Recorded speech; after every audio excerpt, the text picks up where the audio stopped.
70 questions to the master of meditation. यह पुस्तक ईड़ागिरी माता के द्वारा अवधूत बाबा जी से पूछे गए प्रश्नों के उत्तरों के रूप में हैं। पहले मैंने कुछ प्रश्नों के उत्तर के वीडियो बनाए थे, लेकिन अब मैं इन संपूर्ण 70 प्रश्नों के उत्तर एक ही जगह उपलब्ध कराने के उद्देश्य से इस वीडियो को बना रहा हूँ। निश्चित ही आपको लाभ होगा। पहला प्रश्न ईड़ागिरी जी ने अवधूत बाबा जी से पूछा है, वो इस प्रकार हैं। क्या हम कह सकते हैं कि एक्सपीरियंस योगी और बिगिनर योगी की प्रैक्टिस करने, मेडिटेशन की प्रैक्टिस करने में कुछ अंतर होता है? अवधूत बाबा जी इसका जवाब देते हैं। बाबा जी कहते हैं हाँ, इन दोनों में बहुत ज़्यादा डिफरेंस है, एक्सपीरियंस योगी में और बिगिनर योगी में, और उनके ध्यान करने में। क्योंकि ध्यान योगा का 7वां स्टेज है और समाधि के पहले का ये 7 स्टेप्स हैं, जिससे होकर के तुम समाधि तक पहुंच सकते हो। महर्षि पतंजलि, जो कि एक बहुत ही प्राचीन योगा के वेल नोन संत थे, उन्होंने योगा को 8 भागों में विभक्त किया है। पहला यम, दूसरा है नियम, तीसरा है आसन, चौथा प्राणायाम, 5वां है प्रत्याहार, 6वां है धारणा, 7वां है ध्यान मेडिटेशन और 8वां है समाधि। यह बिल्कुल एक ग्रेजुएशन के विद्यार्थी की तरह हैं, जो कि एक क्लास को पास करता है और अगली स्टेप पर एडमिशन लेता है। सबसे पहले वो फर्स्ट क्लास में आता है, फिर सेकंड क्लास में जाता है और अंत में वह इसी प्रकार ग्रेजुएशन कर लेता है। जिस प्रकार से कक्षाओं में धीरे धीरे ग्रेजुअली आगे बढ़ता है, उसी प्रकार से आप मेडिटेशन में भी आगे बढ़ सकते हैं। अतः हर लेवल पर रहने वाले व्यक्ति को रिज़ल्ट भी हर लेवल पर अलग अलग प्राप्त होंगे। अगला प्रश्न मेडिटेशन की तैयारी के बारे में है। प्रश्न नंबर 2 में पूछा गया है, क्या यह सही है कि हमें मेडिटेशन करने से पहले कुछ आसन करके बॉडी को अच्छी स्थिति में लाना ज़रूरी है, नहीं तो वह प्रत्येक व्यक्ति को परेशान कर सकती है? हाँ, आसन, प्राणायाम और जो दूसरी प्रयोग एक्सरसाइज है वो ज़रूरी है मेडिटेशन के करने के पहले। इससे तुम्हारी बॉडी का वार्म अप हो जाता है और आपका जो मेंटल लेवल का स्ट्रेस होता है वो कम हो जाता है। यदि किसी इंडिविजुअल व्यक्ति को कोई स्पेसिफिक शारीरिक प्रॉब्लम है, तो मेडिटेशन के पहले उसे अपने गुरु को इसके बारे में बताना चाहिए।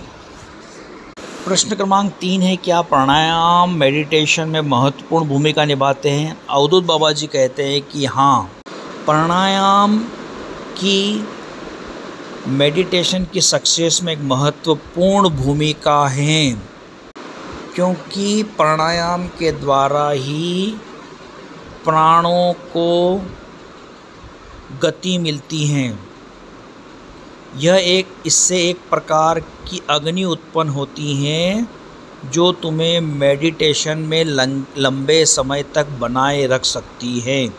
प्रश्न क्रमांक 4 है, क्या भोजन हमारे ध्यान पर प्रभाव डालता है? यदि कोई व्यक्ति मीट या फिश खाता है तो इसका प्रभाव उसके ऊपर पड़ता है? इसका जवाब अवधूत बाबा जी देते हैं यस। सामान्यतः सलाह दी जाती है कि आप वेजिटेरियन फूड लें, जो कि पचने में आसान हो, जिसको आसानी से डाइजेस्ट किया जा सके। मांस मछली जो होता है, इसको पचाने में समय लगता है हर मानव नेचर से वेजिटेरियन है,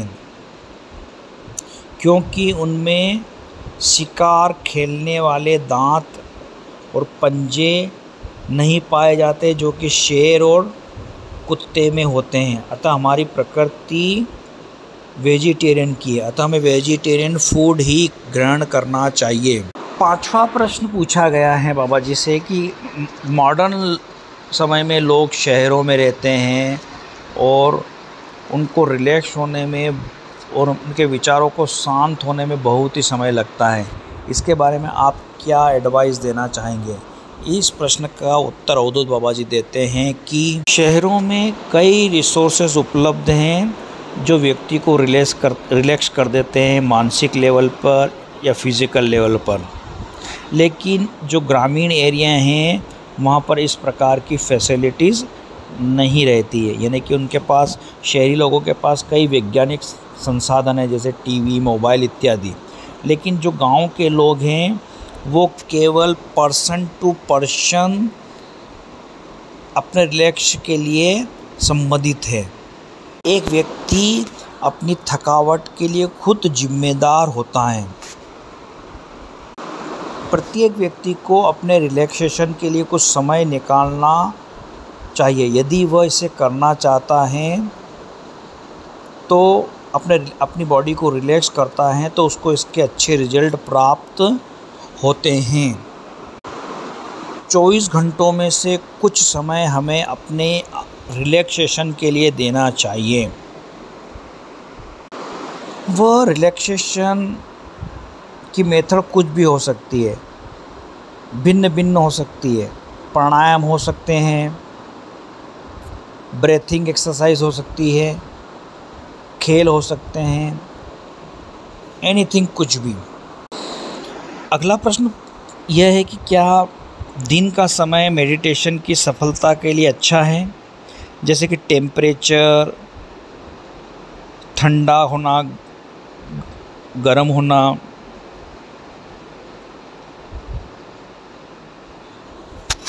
मेडिटेशन के पहले की तैयारी जैसे कि नहाना, अपने आप को साफ करना, ये भी ज़रूरी है क्या? अवधूत बाबा जवाब देते नहीं, आप 24 आवर्स में से कोई भी सूटेबल टाइम आपके लिए निकाल सकते हो। टेम्परेचर मॉडरेट होना चाहिए। हाँ, साफ़ सफाई का आपको ध्यान रखना चाहिए, क्योंकि healthy body has a healthy mind. हमारा ये अभ्यास है कि सर्दियों में, विंटर सीज़न में आपकी स्किन मोटी हो जाती हैं ताकि वह सर्दी का सामना कर सकें। इसी के विपरीत समर में या गर्मी में आपकी त्वचा पतली हो जाती है ताकि आपका पसीना आसानी से बाहर जा सके और आप हीट का सामना कर सकें।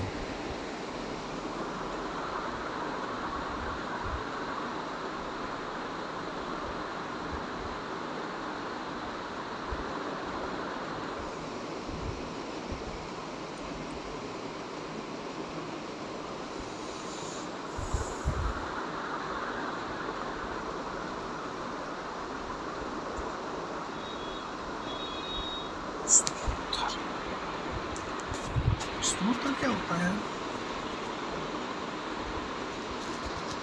लेकिन बारिश में वो पानी को सोखने के लिए ज़्यादा अनुकूल नहीं होती।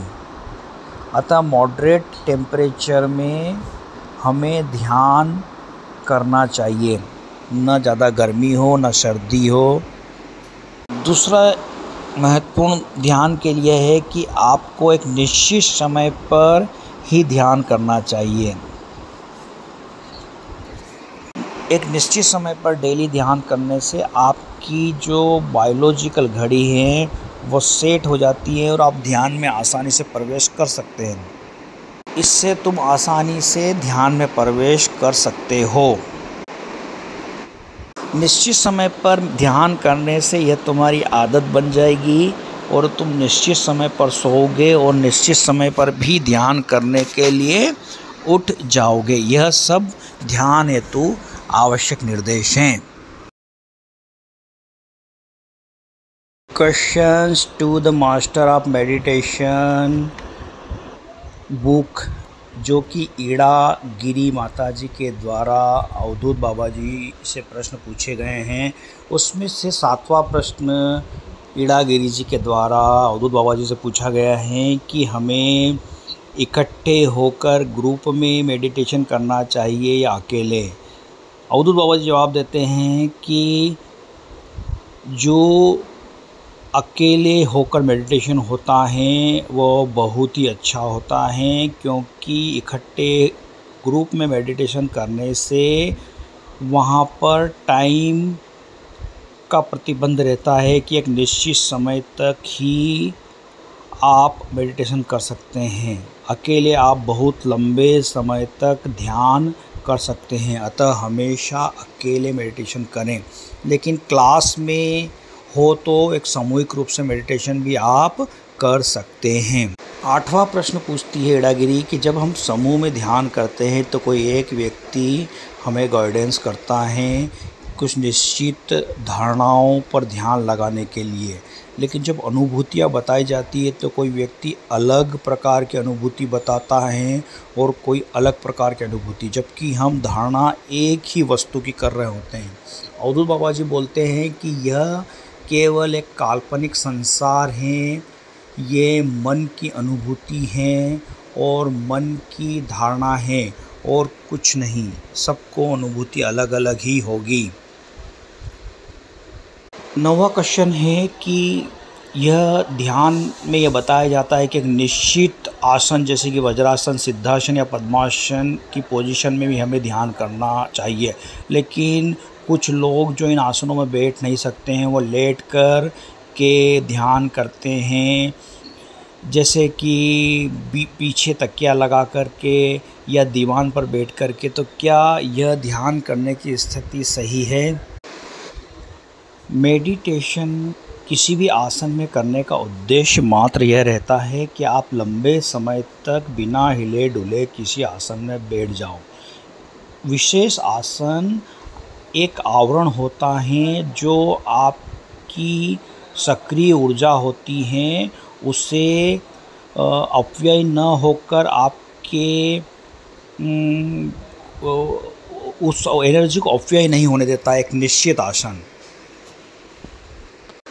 आसन में बैठने पर जो सक्रिय ऊर्जा होती है वो बॉडी में ही घुल मिल जाती है। एक व्यक्ति कहीं पर भी बैठ कर के ध्यान कर सकता है, वो चेयर हो, दीवान हो, बेड हो, ग्राउंड हो, लेकिन एक बात का ध्यान रखना है कि आपकी जो रीढ़ की हड्डी स्पाइनल कॉर्ड स्ट्रेट होनी चाहिए।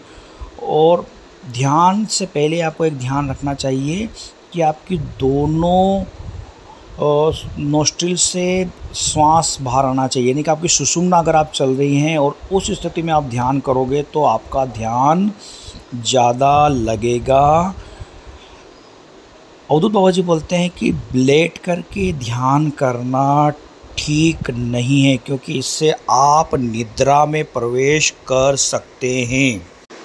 शुरुआत में जो बिगिनर लोग हैं वो अपने विचारों को रोकने के लिए या तो मंत्र जाप करते हैं या अपनी श्वास पर फोकस करते हैं। आप इन दोनों में से किसे उचित मानते हैं? अवधूत बाबा जवाब देते हैं ब्रेथ यानी कि आती जाती श्वास पर ध्यान देना सबसे अच्छी विधि है विचारों को रोकने की। सामूहिक योगा क्लासेस में देखा गया है कि कुछ लोग रिलैक्स होकर के सो जाते हैं और वे कॉन्शियस नहीं रह पाते हैं अपनी धारणा के साथ जागृत होकर के। इस प्रश्न का जवाब अवधूत बाबा जी बोलते हैं कि उस समय दूसरे लोगों को देखना मन को विचलित करना है। यदि मन को सीमित रखना है तुम्हारे तक तो मैं कहता हूँ कि हमेशा अकेले में ध्यान करो। हाँ, केवल सीखने के लिए सामूहिक रूप से ध्यान करना बहुत अच्छा है। 12वां प्रश्न पूछती हैं कि क्या ध्यान में सजगता की अलग अलग अवस्थाएं होती हैं। अवधूत बाबा जवाब देते हैं यस, शुरुआत में सजगता की अलग अलग अवस्थाएं होती हैं, लेकिन वे धीरे धीरे शांत हो जाती हैं। हमें सही सजगता के साथ ध्यान करने की विधि बताइए कि हम सजगता पर फोकस कैसे कर सकें। अवधूत बाबा का जवाब है कि आप लगातार अपनी श्वास प्रश्वास पर बिना विचलित हुए सजगता को बनाए रखो, यही आपके लिए सही विधि है। अगला प्रश्न पूछा जाता है कि क्या आपका कोई पर्सनल सीक्रेट मेडिटेशन के बारे में है और उनमें से कौन सा सीक्रेट है जो मेडिटेशन में आसानी से प्रवेश करवा सकता है। अवधूत बाबा जी जवाब देते हैं कि नहीं, कोई भी सीक्रेट नहीं है, बस आप अपने आप के प्रति समर्पित हो जाइए, रेगुलर ध्यान की प्रैक्टिस कीजिए और पॉजिटिव माइंड के साथ सिंसियर होकर के ध्यान कीजिए, यही आपकी सफलता का मूल मंत्र है। 15वां प्रश्न पूछती है कि इंडियन लोग बहुत ही धार्मिक होते हैं और वे विभिन्न मंदिरों में जाकर के विभिन्न देवी देवताओं की पूजा करते हैं और उनके घरों में भी मंदिरों में पूजा करते हैं, लेकिन जो विदेशी लोग हैं वे इस प्रकार की पूजा नहीं कर सकते हैं। क्या इस प्रकार से विदेशी लोगों के लिए क्या नेगेटिव प्रभाव पड़ता है? अवधूत बाबा जी इस प्रश्न का जवाब देते हैं कि भगवान एक है, वो न तो अमेरिकन है, न इंडियन है, न यूक्रेनियन है, न चाइनीज़ है। भगवान तुम्हारी आस्था पर, व्यक्तिगत आस्था पर निर्भर करता है। तुम्हारी आस्था तुम्हें सुरक्षा और संतुष्टि प्रदान करती है। भले ही वह व्यक्ति किसी समय पर किसी स्थान पर भगवान की पूजा करें, इसका उसके योग पर कोई भी प्रभाव नहीं पड़ता है, क्योंकि जो योग है वो किसी भगवान से जुड़ा नहीं है, क्योंकि भगवान एक है और सभी धर्म भी एक है और जो भगवान है वो सर्वज्ञ है, हर जगह है और वह हर व्यक्ति के लिए उपलब्ध हैं। अतः हर व्यक्ति अपनी आस्था अनुसार भगवान में आस्था रखते हुए ध्यान में आगे बढ़ सकता है। यदि कोई व्यक्ति रशिया में रहता है, अमेरिका में रहता है या यूक्रेन में रहता है तो वो क्रिश्चियन धर्म का पालन करता है, तो क्या वह ध्यान के पहले अपनी क्रिश्चियन प्रार्थनाओं को कर सकता है? भगवान एक है, वह शब्दों से प्रभावित नहीं होता है, भाषा से प्रभावित नहीं होता है, वह व्यक्ति के हृदय की गहराई से की गई प्रार्थनाओं से प्रभावित होता है, भले वह किसी भी भाषा में और किन्हीं भी शब्दों में की गई हो। किसी भी स्थान में रहने वाला, किसी भी धर्म को मानने वाला अपने हिसाब से प्रार्थनाएं कर सकता है और ध्यान कर सकता है। जब समूह में आप ध्यान करते हैं तो वहाँ पर लोग अलग अलग प्रार्थनाएं और अलग अलग ध्यान करेंगे तो एक रूपता नहीं रहेगी। अतः समूह में ध्यान करते हुए एक ही प्रार्थना करवा करके हमें ध्यान आरंभ करना चाहिए। अब गुरु की भूमिका पर प्रश्न पूछते हुए 17 प्रश्न पूछा गया है कि क्या आपके कोई गुरु थे या हैं और उन्होंने आपको कौन सा पाठ पढ़ाया, उनकी मुख्य शिक्षा क्या है? अवधूत बाबा जी जवाब देते हैं। अवधूत बाबा जी का जवाब आता है कि जो हमारे गुरु हैं वो हमें योगा के 7 लेवल की शिक्षा देते हैं और इंडिया के सभी गुरुओं का एक ही पाठ होता है कि तुम्हें सिंसियर होकर पॉजिटिविटी के साथ, विश्वास के साथ, अपने गुरु पर विश्वास रख कर के, अपने गुरु के शब्दों पर विश्वास रख कर के, भगवान पर विश्वास रख कर के ध्यान करना है। यही तुम्हारी सफलता का राज है। अगले प्रश्न में पूछा गया कि गुरु मंत्र का हमारे जीवन में क्या योगदान है या क्या भूमिका है। गुरु मंत्र की हमारे जीवन में बहुत अधिक भूमिका होती है। हम गुरु मंत्र का किसी भी फॉर्मेलिटी या किसी भी तैयारी के बिना जॉब कर सकते हैं, कहीं भी कर सकते हैं। और गुरु मंत्र हमें बहुत ज़्यादा ऊर्जा देता है, हमारी रक्षा करता है और हमारे मन को प्योर करता है। अतः हमें ज़्यादा से ज़्यादा गुरु मंत्र का जप करना चाहिए।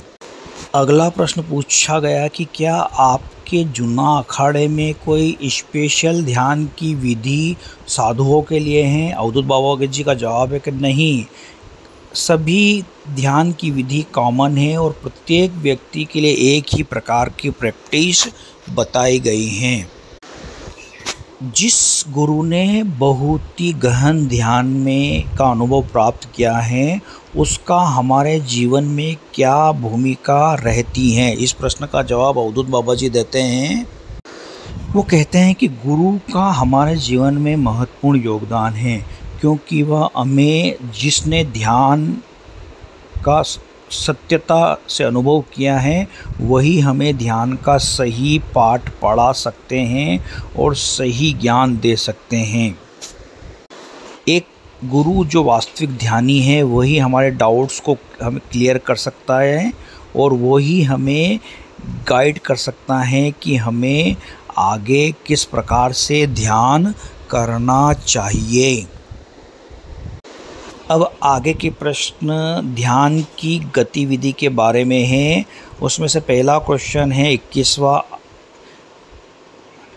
क्या ध्यान की कोई एक अवस्था है और वे कौन कौन सी अवस्थाएं हैं, कृपया उन्हें बताने का कष्ट कीजिए। अवधूत बाबा जी जवाब देते हैं, योगा की स्टेप्स महर्षि पतंजलि ने बताई गई हैं। उन्होंने 8 स्टेप्स बताई है। उसमें से पहला है यम और नियम। ये जीवन को कैसे जिया जाए, जीवन में कैसे आगे बढ़ा जाए, उनमें यम एवं नियम की भूमिका है। दूसरा स्तर है आसन एंड प्राणायाम। ये हमारी बॉडी और माइंड को हेल्थी बनाने के लिए हैं। तीसरा स्तर है प्रत्याहार। प्रत्याहार की भूमिका है कि हमारे मन को बाह्य वस्तुओं से चेंज कर कर के अंदर की ओर सजगता प्रदान करें। अगला स्तर है धारणा। धारणा का अर्थ है मस्तिष्क या मन का एकाग्र करना। फिर अगला स्तर है ध्यान, जिसे कि हम मेडिटेशन कहते हैं। और आखिरी एवं 8वां स्तर है समाधि की अवस्था, यानी कि एक वननेस की अवस्था। कभी कभी मैं ध्यान करती हूँ जब मेरी आंखें बंद होती हैं, लेकिन कभी कभी मेरी आंखें खुल जाती है। तब मैं देखती हूँ कि एक गहन अंधकार और कुछ छोटे छोटे लाइट के बिंदु मुझे दिखाई देते हैं। कभी कभी वो बिंदु ब्लू कलर के या गोल्डन वाइट कलर के मुझे दिखाई देते हैं और फिर गायब हो जाते हैं। कभी कभी वे बिंदु फैल जाते हैं और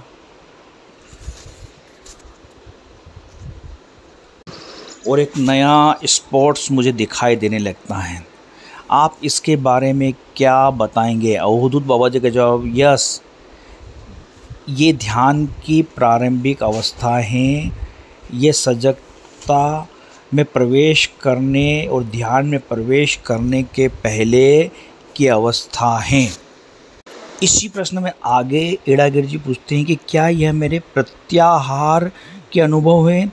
अवधूत बाबा जी जवाब देते हैं, नहीं, प्रत्याहार तो तुम्हारी 10 इंद्रियों को बाहरी संसार से तुम्हारे आंतरिक संसार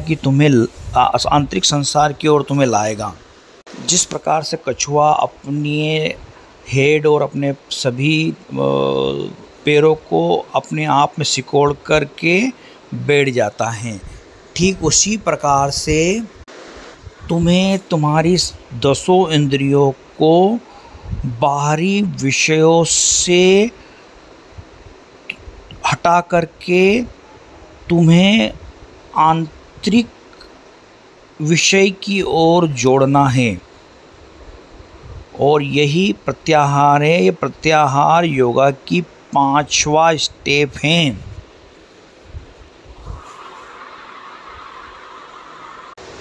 24वां प्रश्न पूछा गया है कि जब ध्यान की अवस्था में मैं अंदर प्रवेश करती हूँ या करता हूँ तब मुझे एक गहन अंधकार दिखाई देता है। उस समय मैं कुछ प्रकाश की इच्छा करती हूँ और तभी मुझे कुछ दूरी पर कुछ चमकता हुआ लाइट दिखाई देती है। इसके बारे में आप क्या कहेंगे? अवधूत बाबा जी जवाब देते हैं कि जब ध्यान में तुम गहरे से गहरे, डीपर से डीपर जाते हो तब तुम्हें गहन अंधकार की प्रतीति होती है। यह जो परिस्थिति है तुम्हें इससे डरना नहीं है। इस गहन अंधकार के बाद तुम्हें एक प्रकाश की अनुभूति होगी और धीरे धीरे और प्रकाश की ओर तुम बढ़ते जाओगे। बिल्कुल ऐसा तुम्हें लगेगा कि तुम एक गुफा में से होकर के गुजर रहे हो या निकल रहे हो। इस समय तुम्हें केवल वाचर बनना है, केवल दृष्टा बनना है, बिना किसी विचार के, बिना किसी शरीर के और मन के। और कुछ घटेगा पर तुम्हें चिंता नहीं करना है, डरना नहीं है, इन्हें घटने देना है। और किसी भी स्थिति के लिए तुम्हें इच्छा नहीं करना है। 25वें प्रश्न में पूछा जाता है कि क्या यह मैं सही करती हूँ कि जब मैं मेडिटेशन में प्रवेश करती हूँ तब मुझे एक चमकती हुई लाइट दिखाई देती हैं और या प्रकाश की किरण दिखाई देती हैं, या मैं एक गुफा में से निकलती हूँ, ऐसा मुझे प्रतीत होता है।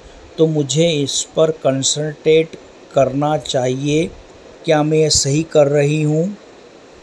अवधूत बाबा जी इसका जवाब देते हैं, नहीं, तुम गलत कर रहे हो। यह मेडिटेशन नहीं है, यह एक प्रकार की एकाग्रता है। मैं पहले ही तुमको इसका उत्तर दे चुका हूँ कि तुम्हें ध्यान में किसी भी प्रकार की कल्पना नहीं करनी है, किसी भी प्रकार के पूर्व कल्पित विचारों को मन में नहीं ले जाना है और बैठना नहीं है। तुम्हें इन विचारों की इच्छा भी नहीं करनी चाहिए। तुम्हें तो केवल दृष्टा बनना है और किसी भी दृश्य में उलझे बिना, तभी तुम कुछ प्राप्त कर सकते हो, तुम्हारे उद्देश्य की पूर्ति हो सकती है। क्या मैंने इस चीज़ को सही समझा है कि मेडिटेशन का अर्थ है बिना विचारों के रहना? लेकिन जब विचार चले जाते हैं तब कुछ इमेज या दृश्य प्रकट होते हैं। आप इसके बारे में क्या कहेंगे?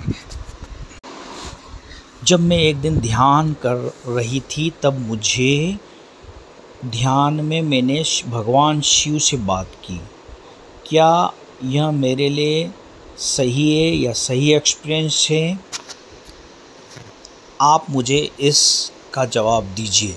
अवधूत बाबा जी जवाब देते हुए कहते हैं कि यस, ध्यान विचार विहीन और दृश्य विहीनता की अवस्था है, लेकिन यदि तुम्हें कुछ दिखाई देता है तो वो माया है और मन का भ्रम है, मन का स्वप्न है।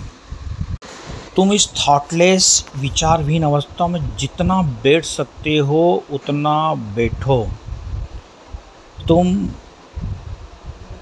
किसी दृश्य को देखते हो या किसी के साथ चर्चा करते हो, उस पर ध्यान मत दीजिए, उस केवल दृष्टा बन कर के रहिए। कौन सी इमेज ध्यान में हमारे लिए महत्वपूर्ण है और कौन सी इमेज को हमें त्यागना है?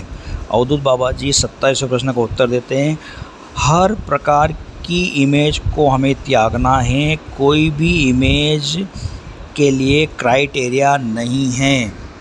28वां प्रश्न यह है कि हम किस तरह से वास्तविक अनुभवों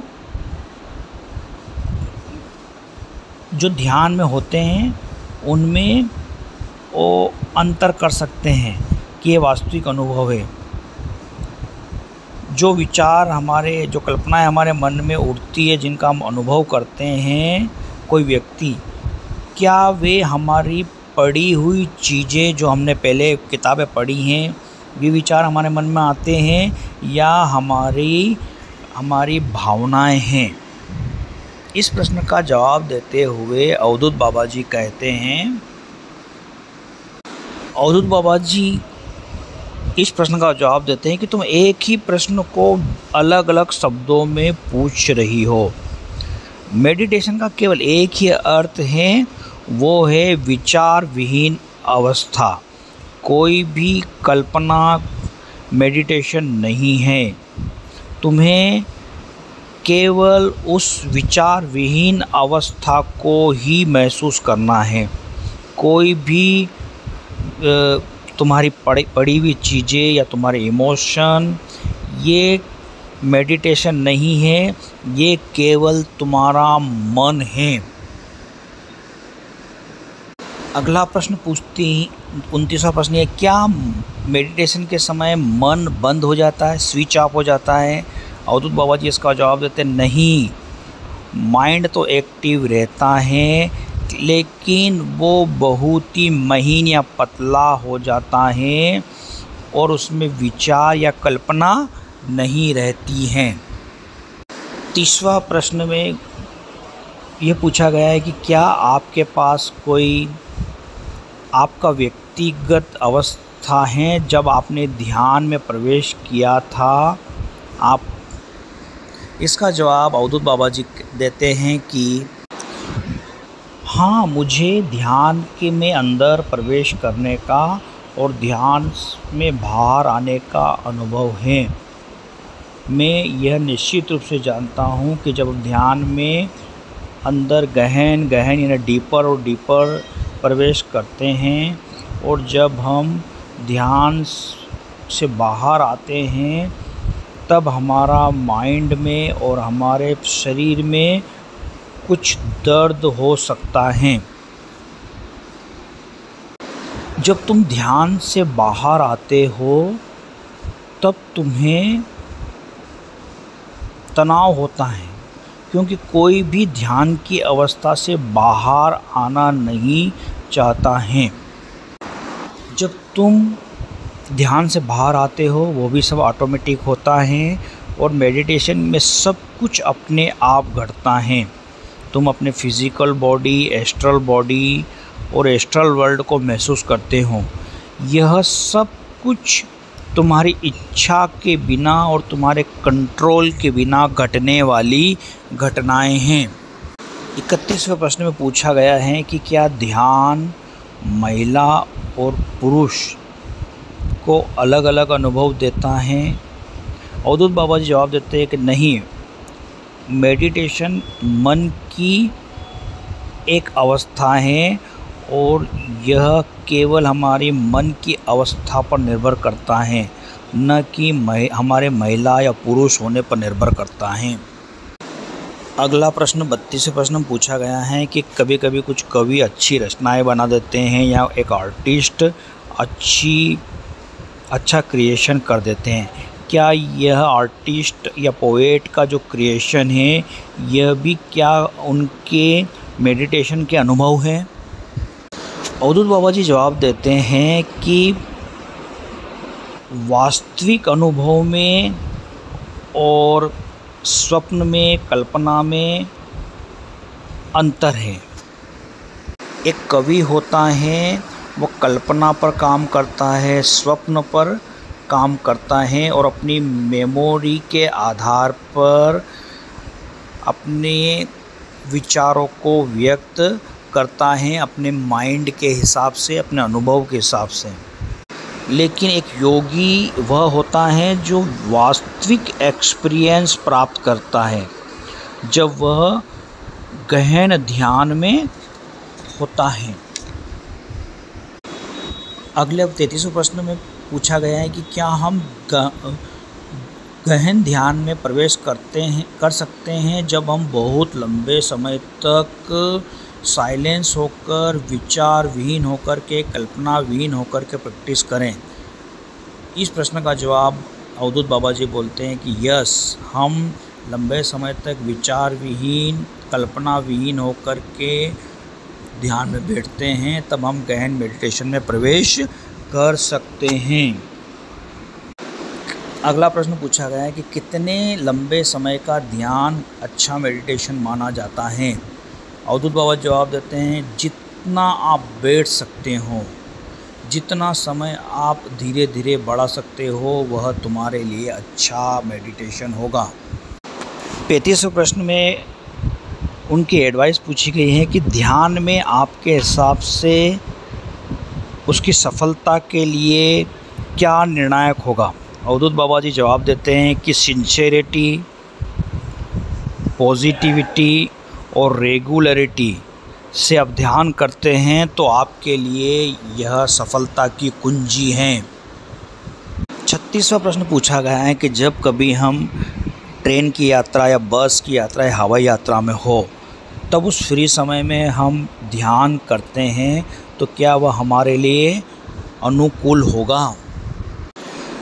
हाँ, तुम हर कहीं पर मेडिटेशन कर सकते हो जब तुम यात्रा में हो, ट्रेन में हो या हवाई जहाज़ में हो, तुम्हारे पास पर्याप्त समय हो और तुम्हारी बॉडी को कोई भी डिस्टर्ब नहीं कर रहा हो, उस समय तुम ध्यान कर सकते हो।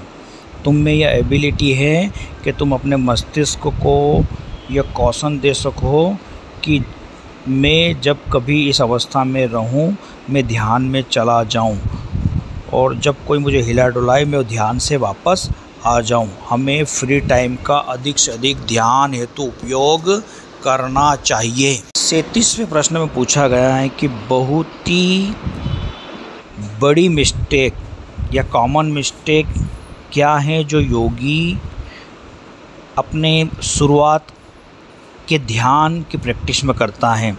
अवधूत बाबा जी जवाब देते हैं कि लेज़ीनेस, आलस्य, इरेगुलरिटीज़, लगातार ध्यान न करना और अपने डाउट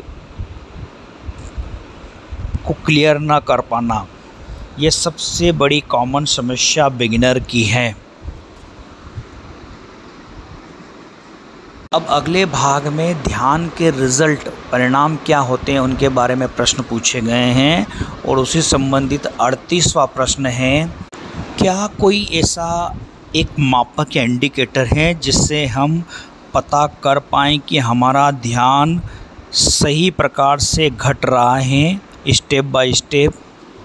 इसका जवाब अवधूत बाबा जी देते हैं कि हाँ, इसके इंडिकेटर हैं। जब आप गहन डीपर और डीपर ध्यान में प्रवेश कर रहे हो, बहुत लंबे समय तक आप प्रवेश कर रहे हो, आपके एटीट्यूड से, आपके व्यवहार से और आपके विचारों से यह अभिव्यक्त होता है, क्योंकि इनमें परिवर्तन आना आरंभ हो जाते हैं।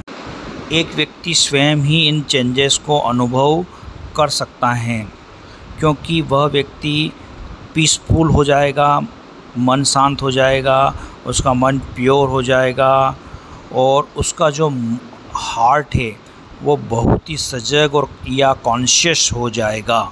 ये मेडिटेशन के रिज़ल्ट हैं। यदि इनकी अनुभूति होती है तो आप ध्यान में सही दिशा में जा रहे हो। हाँ, हमें आंसर मिल सकता है। 40वां प्रश्न यह है कि क्या हमें ध्यान में तत्काल प्रश्नों के जवाब मिल जाते हैं? जब कोई ध्यान में हम कोई परेशानी का सामना करते हैं तो उसका जवाब मिल जाता है। अवधूत बाबा जी इसका जवाब देते हैं कि यस, यदि आपके प्रश्न पहले से अवधारणा किए हुए हैं और पहले से आपने उन प्रश्नों को विचार किया है और यदि आप गहन ध्यान में प्रवेश कर जाते हैं तो आपके प्रश्नों के उत्तर आपको मिल सकते हैं।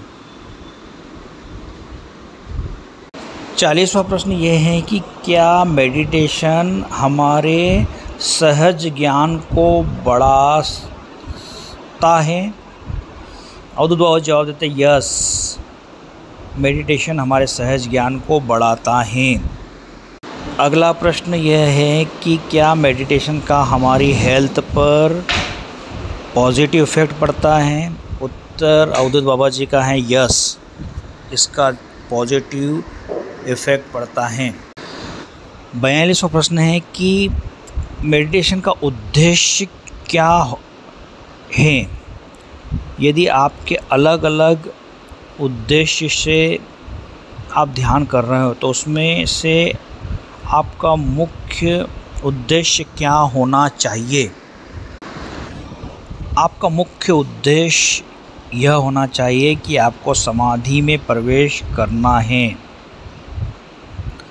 यह तभी निर्भर होगा जब आपने आपके मेडिटेशन का क्या गोल फिक्स किया है तब।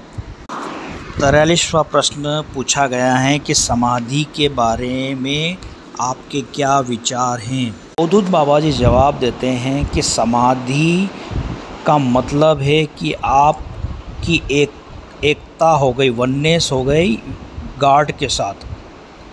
समाधि के विभिन्न अंगे जिन पर हम अलग अलग चर्चा कर सकते हैं। 44 प्रश्न है कि now it is very often use the term fractal whether it characterise state of समाधि।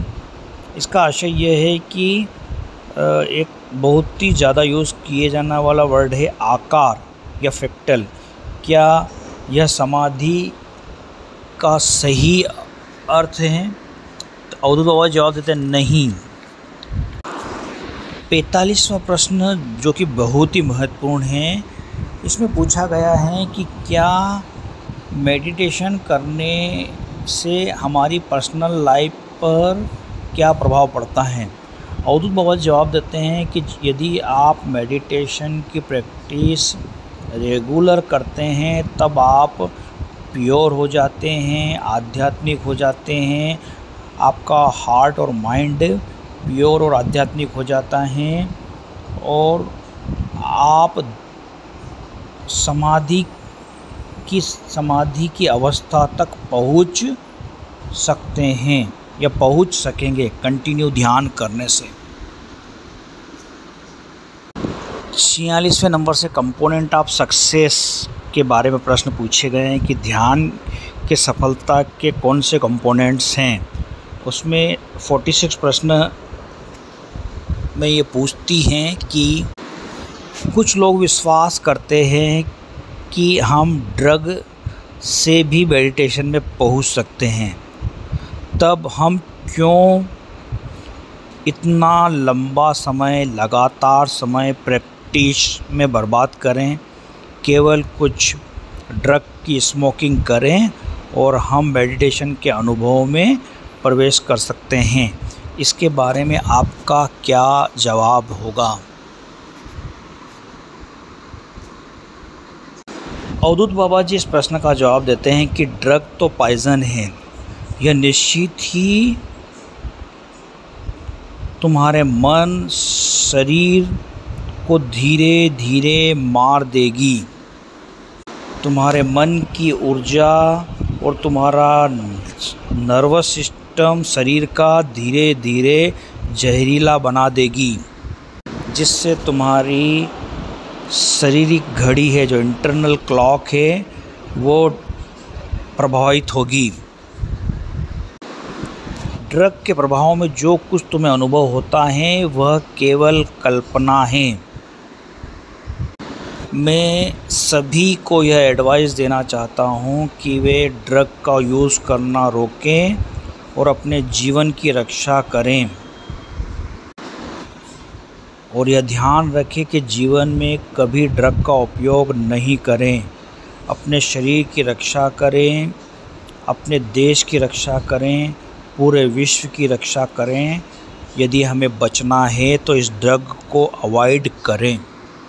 47वां प्रश्न में पूछा गया है कि क्या ध्यान में सफलता मन की पवित्रता से होती है, जैसे कि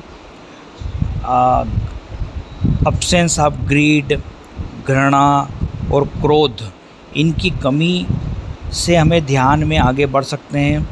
अवधूत बाबा जवाब देते हैं नहीं। थॉट आर थॉट्स, विचार विचार हैं, यद्यपि वे प्योर हो या इम्प्योर, इनका ध्यान से कोई लेना देना नहीं है। क्या अपोजिट सेक्स वाले पर्सन से प्रेम करना हमें मेडिटेशन में आगे बढ़ा सकता है? नहीं, यह ठीक नहीं है। तुम्हारे अपोजिट सेक्स के प्रति प्रेम को रखना यह तुम्हारे ध्यान को भंग करेगा। 50वां प्रश्न है कि यदि किसी व्यक्ति की एनर्जी या जैसे कि कुंडलिनी जग जाती है तो क्या वह उस पर और उसके ध्यान पर, उसके हृदय पर प्रभाव डालती हैं? हाँ, यदि कुंडलिनी जाग जाती है तो वह तुम्हारे ऊपर प्रभाव डालती हैं। 50वां प्रश्न पूछा गया है कि हमें ध्यान में अच्छे रिजल्ट के लिए कम से कम कितने समय तक ध्यान में बैठना चाहिए? अवधूत बाबा जी जवाब देते हैं कि जब तक तुम थॉटलेस कंडीशन या अवस्था में रह सको तब तक तुम्हें ध्यान में बैठे रहना चाहिए। 51वां प्रश्न है कि क्या किसी शहर में ध्यान करना और किसी पहाड़ी या पर्वत पर ध्यान करना, इन दोनों स्थितियों में कुछ अंतर होता है? अवधूत बाबा जी इसका जवाब देते हैं कि स्थान का कोई भी प्रभाव नहीं पड़ता, केवल मन का ध्यान पर प्रभाव पड़ता है। एक व्यक्ति शहर या घर में ध्यान के अच्छे रिजल्ट प्राप्त कर सकता है उस व्यक्ति की तुलना में जो पहाड़ों पर ध्यान कर रहा है। यदि पहाड़ों पर रहने वाला व्यक्ति भी अपने फिज़िकल वर्ल्ड के विचारों में खोया रहता है तो पहाड़ उसके लिए फ़ायदेमंद नहीं होंगे। हाँ, एनवायरनमेंट तुम्हें प्रभावित अवश्य करता है, लेकिन तुम कहीं पर भी ध्यान में प्रवेश कर सकते हो। अब ड्रीमिंग यानी कि स्वप्न और ध्यान के बारे में प्रश्न पूछे गए हैं। उसके संबंध में 52 प्रश्न हैं कि क्या हम विचार कर सकते हैं कि हम मेडिटेशन में अलग अलग अनुभव करें, जैसे कि हम अपने गुरु से बात कर रहे हैं, अपने मित्र से बात कर रहे हैं, क्या यह सही अनुभव है? अवधूत बाबा जी जवाब देते नो, यह मेडिटेशन नहीं है, यह मन की स्वप्न अवस्था है। क्या जब मैं सोने से पहले ध्यान करता हूँ और जब मैं लेटकर उसी अवस्था में लेट जाती हूँ और सो जाती हूँ तो इस नींद को क्या डीप मेडिटेशन या गहन ध्यान बोल सकते हैं?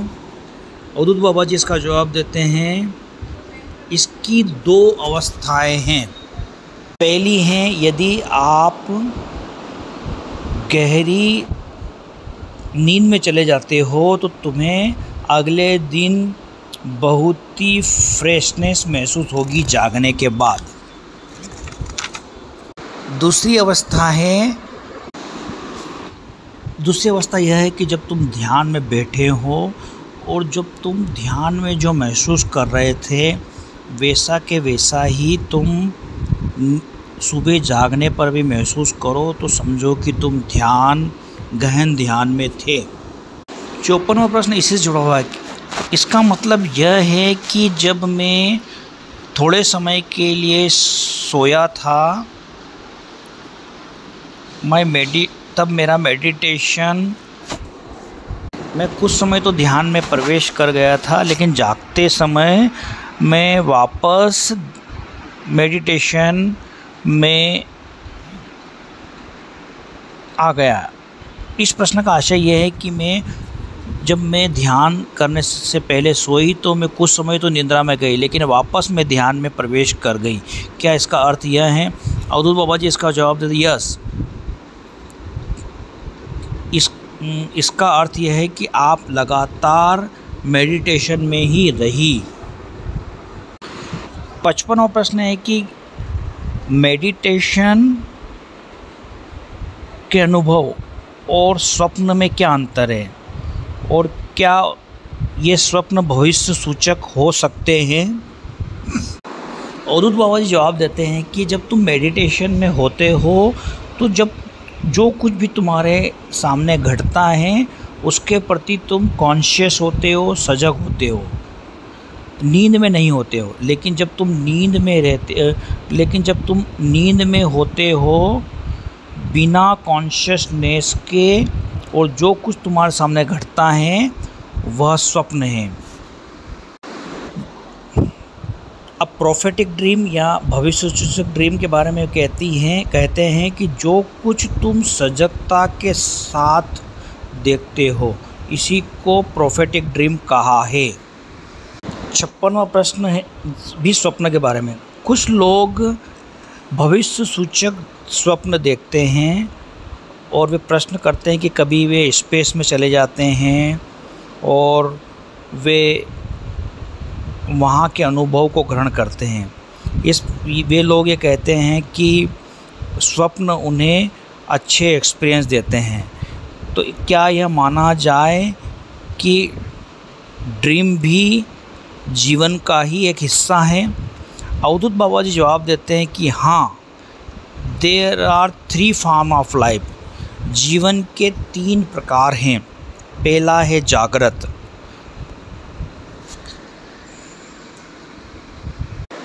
पहली अवस्था है जागृत, विजिल। जब कभी तुम दिन में काम करते हो जागृत रहते हो या रात में भी तुम जागृत रहते हो, अवेयर रहते हो। दूसरी अवस्था है स्वप्न।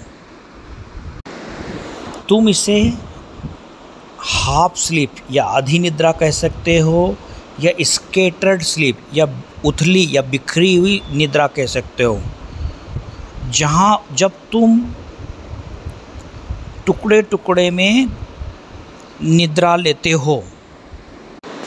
उस टुकड़े टुकड़े की निद्रा में तुम्हें तुम्हारे प्रश्नों और समस्याओं के जवाब तुम्हें मिलते हैं और यही तुम्हारे समस्याओं का सॉल्यूशन है जो तुम्हें ध्यान में प्राप्त होता है।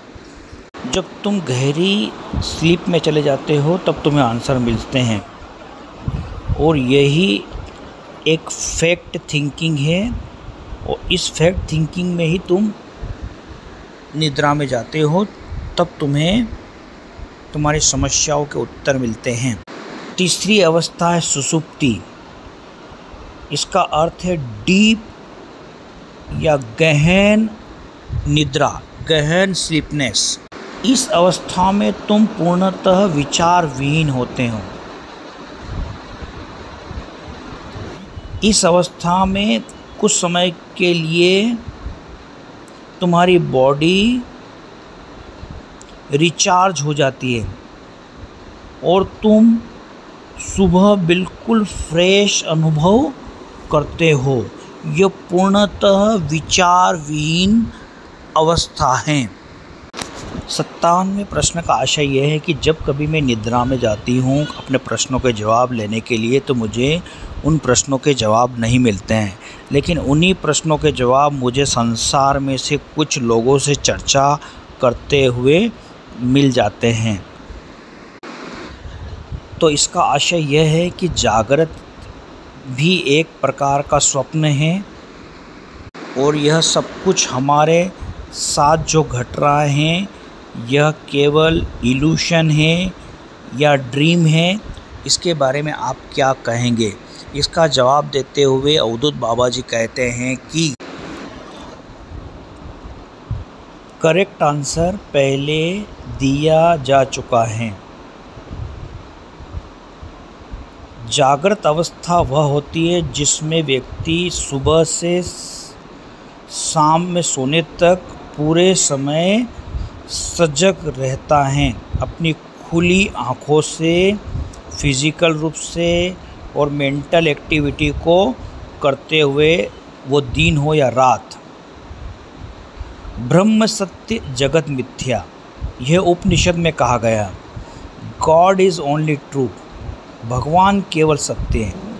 द वर्ल्ड इज़ अनट्रू, और यह संसार असत्य है। You make all it in dream, इसको आप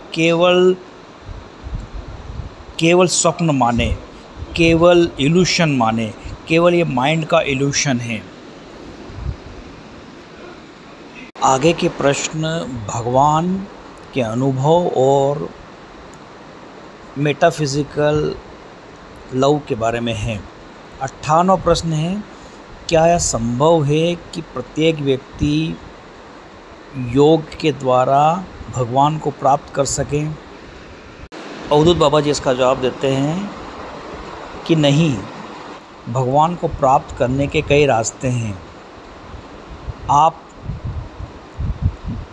किसी भी तरीके से भगवान को प्राप्त कर सकते हैं, लेकिन भगवान को आप केवल एक्सपीरियंस कर सकते हैं। जिस प्रकार तुम एक पुष्प की खुशबू, उस खुशबू को महसूस करते हो, लेकिन आप उसे देख नहीं सकते हो, केवल एक्सपीरियंस करते हो। ठीक उसी प्रकार भगवान को भी वर्णन नहीं किया जा सकता, केवल तुम उसे महसूस कर सकते हो।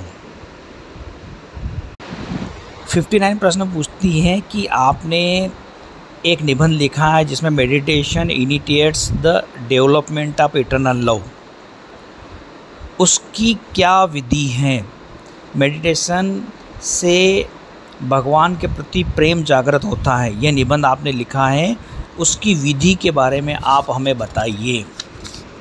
अवधूत बाबा जी जवाब देते हैं, मेडिटेशन तुम्हारा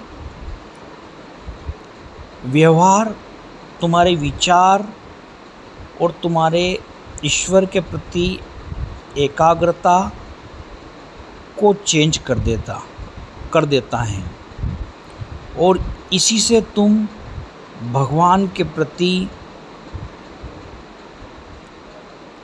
प्रेम को महसूस कर सकते हो, और यही इटर्नल लव है। और मेडिटेशन इस इटर्नल लव को प्राप्त करने की एक विधि है। प्रश्न 60 में जब आप ये कहते हैं कि इटर्नल लव, तो इस इटर्नल लव का मतलब क्या है? अवधूत बाबा जी इसका जवाब देते हैं, इटर्नल लव का अर्थ है सनातन, सदा से रहने वाला और किसी भी भेदभाव के बिना। यदि आप यूरोप के रहने वाले हैं तो आप इसे डिवाइन कह सकते हैं, तब भी मुझे कोई समस्या नहीं है। मेरा कहने का मतलब है कि नाम से कोई फ़र्क नहीं पड़ता। भगवान के नाम अलग अलग लोगों के द्वारा दिए गए हैं, लेकिन भगवान एक है। इसी का अर्थ है इटर्नल लव। 61वां प्रश्न है कि क्या मेडिटेशन के अलावा भी अन्य विधियां हैं जिससे एनलाइटमेंट को प्राप्त किया जा सकता है? अवधूत बाबा जी जवाब देते हैं, हाँ, 62वां प्रश्न है कि क्या एनलाइटमेंट प्राप्त करना जीवन का सबसे बड़ा गोल है? अवधूत बाबा जवाब देते नो। जीवन का सबसे बड़ा गोल है लिबरेशन, यानी कि मुक्ति है। 63वें प्रश्न में प्रश्न पूछा जाता है कि लिबरेशन क्या है, मुक्ति क्या है? अवधूत बाबा जी जवाब देते हैं जीवन का सबसे बड़ा गोल यह है कि मुक्ति, पुनर्जन्म से मुक्ति, पुनर्जन्म की जो चेन जो चली आ रही है उससे मुक्ति ही लिबरेशन है।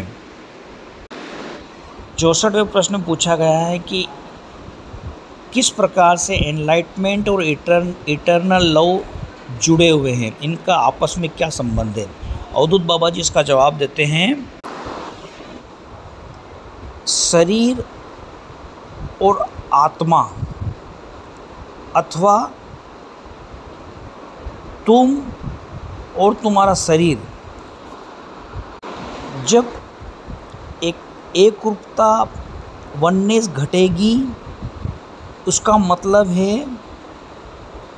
कि एक अंतिम गोल तुमने प्राप्त कर लिया होगा और उसी को इटर्नल लव या सेल्फ रियलाइजेशन और एनलाइटमेंट कहते हैं।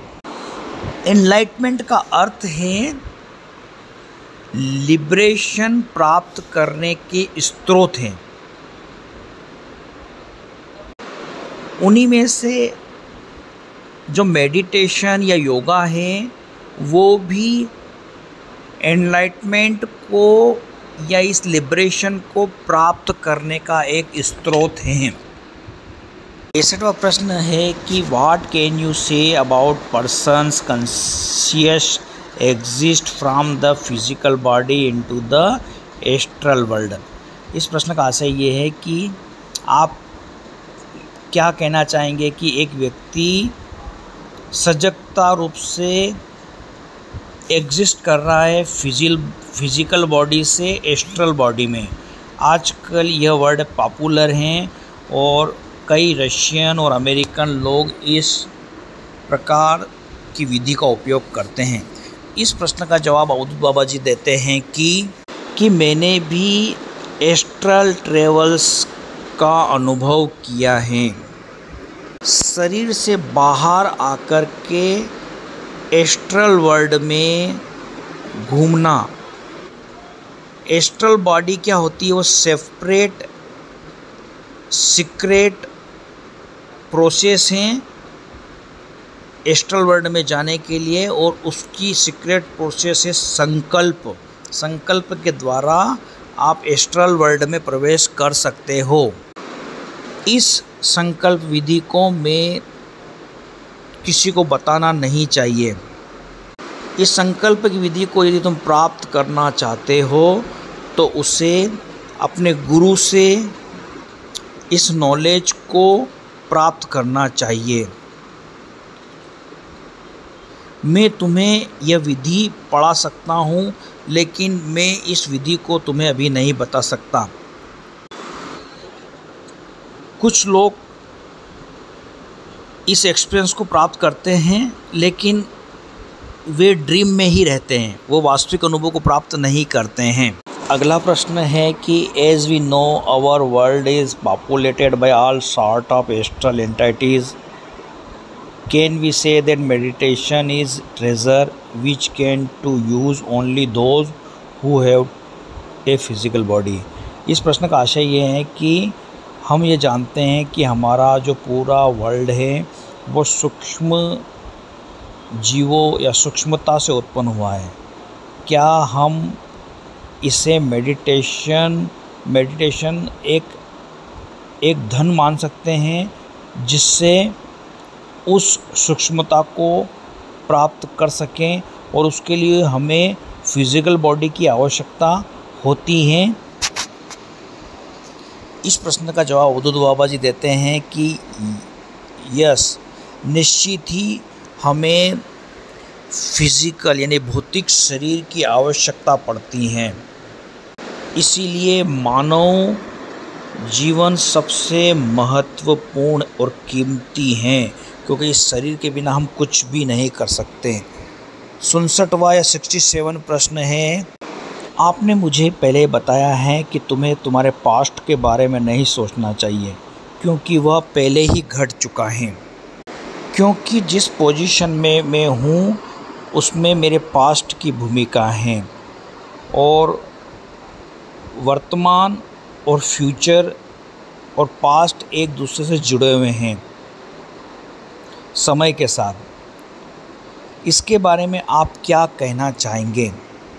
अवधूत बाबा जी बोलते हैं कि मैंने तुमसे ये कहा था कि तुम्हें केवल प्रेजेंट यानी वर्तमान में रहना है और तुम्हें पास्ट की परवाह नहीं करना है, क्योंकि पास्ट वो है जो पास हो गया है, गुजर गया है, और न ही तुम्हें भविष्य की चिंता करनी है, क्योंकि वो अभी तक आया नहीं है, वो आने वाला वर्तमान है। तुम केवल वर्तमान में ही वर्क कर सकते हो, एंजॉय कर सकते हो और जी सकते हो, न कि पास्ट में और न ही फ्यूचर में। एस्ट्रल वर्ल्ड जो है वो इन सब चीज़ों से डिफरेंट है, क्योंकि वो टाइम के समय के परे हैं और वो टाइम के बियॉन्ड का डायमेंशन है, उस पर समय का प्रभाव नहीं पड़ता है। 68वें प्रश्न में पूछा उनसे, प्रश्न यह है कि क्या एक व्यक्ति अपनी फिजिकल बॉडी से बाहर जाकर के एस्ट्रल वर्ल्ड सूक्ष्म जगत में प्रवेश करके अपने पास्ट में जो गलतियां की हैं उनको क्या वह बदल सकता है? अवधूत बाबा जवाब देते हैं, no. Can you do anything undo? क्या तुम किसी चीज़ को, किसी काम को किया है और तुम्हें उसे मिटा सकते हो? नहीं। उसी प्रकार से एक उदाहरण से समझिए, क्या जब तुमने एक समुद्र का खारा पानी पिया है तो क्या तुम अगले ही क्षण उसे अनुभव को परिवर्तित कर सकते हो? नहीं। Past is past. पास्ट यानी भूतकाल है, उसको तुम किसी भी स्थिति में प्रेजेंट में नहीं ला सकते हो, किसी भी कीमत पर। अपने आप को बदल करके विश्व को बदलना, इसके बारे में प्रश्न है, संबंधित है 69 प्रश्न। रशिया में एक प्रॉब्लम है, वहाँ पर योगा बहुत पॉपुलर हो गया है, वहाँ पर कई योग क्लब हैं, फिटनेस क्लब हैं, किंतु लोग केवल आसना और प्राणायाम की प्रैक्टिस करते हैं, क्योंकि लोग इस माध्यम से बहुत ही ऊर्जा प्राप्त करना चाहते हैं और मजबूत बनाना चाहते हैं। वो अपने आप को एटॉमिक एनर्जी को प्राप्त करना चाहते हैं, पर अत्यधिक एनर्जी उसको डिप्रेशन में ले जा सकती हैं और उसकी फीलिंग्स और उसके संसार को छोटा कर सकती है, और यह इस एनर्जी का वो डिस्ट्रक्टिव यूज़ कर सकता है। इसके बारे में आप क्या कहेंगे? अवधूत बाबा जवाब देते हैं कि यह सत्य है। योग प्रैक्टिस व्यक्ति को ऊर्जावान और ताकतवर बनाती है, पर यह उस व्यक्ति के ऊपर निर्भर है कि वह उस एनर्जी का, उस स्किल का किस प्रकार से उपयोग करता है। आजकल के जो योगा ट्रेनिंग क्लब हैं वो एक प्रकार के हेल्थ क्लब बन गए हैं और वहाँ के योगा टीचर योगी बन गए हैं और यह उनका बिजनेस बन गया है। आप इस संसार की ड्यूअलिटी से चिंता मत कीजिए, क्योंकि यहाँ पर गुड और बैड्स प्लेज़र या सारो सब एक साथ रहते हैं। आपको अपनी एक्टिविटीज़ पर ध्यान देना चाहिए और वह एक्टिविटी है मेडिटेशन, और आपको प्रैक्टिस करना है मेडिटेशन की। और आपको कभी भी डिप्रेशन में नहीं जाना है। कुछ भी काम करो कॉन्शियसली करो, और आपका प्रत्येक एक्शन कॉन्शियसली होना चाहिए। केवल योगा में ही नहीं, आप अपने आप को अनुभव करो तब भी कॉन्शियसली ही अनुभव करना है। निश्चित ही कई समस्याएं हैं कुछ लोगों के पास, पर हम क्या कर सकते हैं? ये संसार है और इस संसार को तुम बदल नहीं सकते हो। 17वां प्रश्न है कि हम इस डिफ़िकल्ट टाइम में जी रहे हैं जबकि कई बड़े बदलाव हो रहे हैं प्रकृति में। आपकी क्या ओपिनियन है उन लोगों के बारे में जो मेडिटेशन और योगा करते हैं? क्या हमें इस बदलती परिस्थितियों में हस्तक्षेप करना चाहिए या हमें हमारा योगा करते रहना चाहिए और इससे संसार अपने आप बदल जाएगा? अवधूत बाबा जी जवाब देते हैं, तुम्हें एक बात का ध्यान मन में रखना है कि योगा और मेडिटेशन दोनों अलग अलग नहीं हैं, क्योंकि मेडिटेशन ही योगा का 7वां भाग है। कोई भी व्यक्ति किसी को बदल नहीं सकता, किसी भी प्रकार से नहीं बदल सकता। केवल वह अपने आप को बदल सकता है।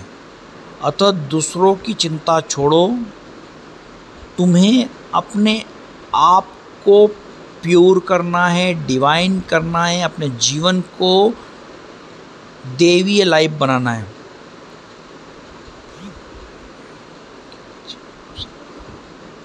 और अब स्वयं को बदलकर ही हम चेंज कर सकते हैं।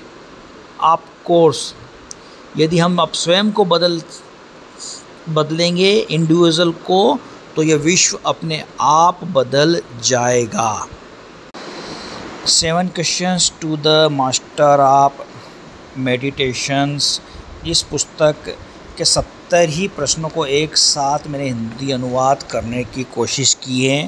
पहले कुछ भाग इस पुस्तक के मैंने डाले थे, लेकिन अब मैं 70 ही प्रश्नों को एक साथ इस वीडियो में भेज रहा हूं ताकि हमें इसका कुछ लाभ हो सके। फिर भी आप योगा के बारे में और कुछ जानना चाहते हैं तो आप योगा के महायोगी पायलट बाबा जी के शिष्यों के संपर्क में रहिए, सन्यासी शिष्यों के संपर्क में रहिए। वे काफ़ी कुछ जानते हैं प्रैक्टिकली योगा के बारे में। महायोगी पायलट बाबा जी का साहित्य पढ़िए, खूब ध्यान कीजिए। ओम नमः शिवाय। जय महायोगी पायलट बाबा जी की, जय महायोगी पायलट बाबा जी की।